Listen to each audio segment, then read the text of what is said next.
Bonjour à toutes et à tous, aujourd'hui on se retrouve pour le chapitre numéro 38 de Dragon Ball Super. On va voir ce que ça vaut, est-ce que ça relève un petit peu le niveau ou pas? Je vous en parle tout de suite. Donc le chapitre numéro 38, qu'est-ce qu'il nous apprend? Eh bien il nous apprend que notre ami Toyotaro il a envie de trancher avec l'animé.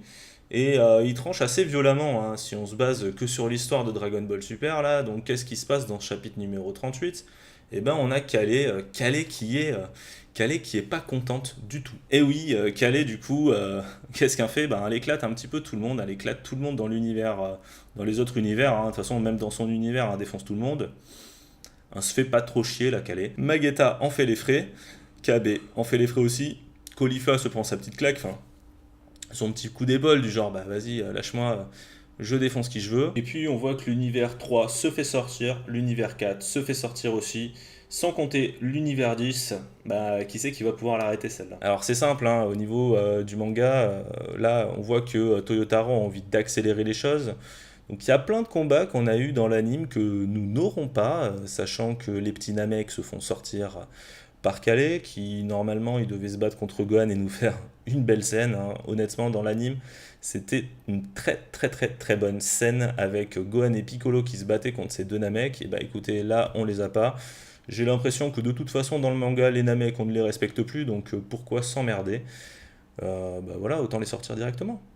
Mais ce n'est pas tout. Et oui, parce que Calais, elle a décidé, au-delà de mettre des tartes à tout le monde, de lâcher sa pleine puissance et on voit que tout le monde est un petit peu choqué. Alors ce qui est intéressant dans ce chapitre, c'est que on voit pour la première fois ce qui n'est pas émis dans le manga, que Calais serait la Super Saiyan légendaire. Ouah, spoiler. Dans l'anime, on nous parle plutôt de Super Saiyan Berserker, et là, KB, il nous dit non, non, c'est une Super Saiyan légendaire, je pense que c'est une Super Saiyan qui devient tellement puissante que, en fait, un s'auto-détruit à la fin. C'est pratique. Le souci, c'est que tout le monde en pâtit dans l'univers 6. On voit Khalifa qui a un petit peu pickpocket sur les bords et qui a chouré des petits potalas, ce qui est, je trouve, vachement mieux amené que dans l'anime où on lui a donné en lui disant tiens, prends tes petits potalas, tu pourras fusionner. Là, on lui dit absolument rien. On est plutôt là en train de découvrir la passion première, hein, de Caulifla qui est de chourer les choses. Donc un chour les potalas et puis du coup t'as Champa qui se dit ah bah tiens ça peut être pas trop mal finalement que nous ait chouravé les potalas, on va s'en servir. Et du coup bah petite fusion. Donc bah la fusion c'est comme dans l'anime, hein, tout simplement, hein. On a une petite Kefla qui finalement, grâce à la présence de Caulifla, se contrôle et devient ultra puissante. Donc bah, elle hein, défonce tous les troopers qu'elle avait en face d'elle, hein, qui ne font du coup pas le figure et qui se font ouvrir en deux dans tous les sens. Et puis elle décide de sortir Goku, Jiren et voilà, tous ceux qui sont en face d'elle, mais Gohan arrive. Gohan arrive, et ça c'est assez intéressant. Je pensais pas que on aurait un petit combat finalement dans le prochain chapitre, Gohan Kefla. Bah ça, on voit que du bon pour l'instant. Le problème c'est que on nous montre une Kefla qui, enfin, déjà on nous montre une Calais qui est complètement surpuissante. On ajoute à ça la puissance de Caulifla, donc ça nous donne Kefla, et on nous sort un Gohan derrière. Un Gohan qui pour l'instant n'a pas montré grand-chose. Moi j'espère qu'il va redevenir le Gohan qu'on a tous connu et revenir sur le devant de la scène. Mais j'avoue que j'ai un petit peu des doutes sur ça. Est-ce que Gohan va être vraiment respecté? Toyotaro, est-ce que tu vas vraiment respecter notre Gohan? Celui qui a défoncé Cell, celui qui a envoyé chier Freezer pendant que tout le monde était en panique devant lui de sa troisième forme. Eh ben, on va le découvrir un petit peu au prochain chapitre. En tout cas, ce qu'on peut dire sur le manga, c'est que on voit que au-delà du fait que les choses avancent, hein, on voit que là les perspectives sont un petit peu mieux dessinées. On voit que le dessin, en tout cas, semble un petit peu plus travaillé.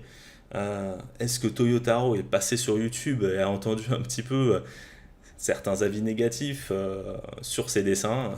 Écoutez, je ne sais pas. Mais en tout cas, c'est pas plus mal. On voit que Toyotaro dévie vraiment de l'anime, de sa story, et fait sa propre histoire. Il commence un petit peu à poser ses sur la table et on va dire à tout le monde bah non, maintenant vous allez suivre le manga et ça va se passer comme ça les amis. Le problème c'est qu'on t'attend au tournant Toyotaro. Si tu nous sors une histoire qui est pas des plus intéressantes, va falloir quand même que tu nous sortes des combats d'anthologie, et pour l'instant à part virer à peu près tous les types de l'univers, enfin des univers réunis en une case hein, pour les balancer au-delà du terrain.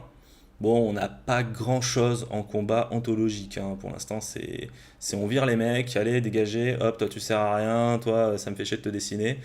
Allez, bougez de là, on va un peu sortir maintenant les vrais combats. Donc j'espère que ce Gohan Kefla va faire au moins un chapitre et pas deux cases, ce qui serait assez dommage. Ce qui est intéressant, c'est que Gohan il arrive, il dégage la boule de feu de Kefla comme si c'était de la daube, hein.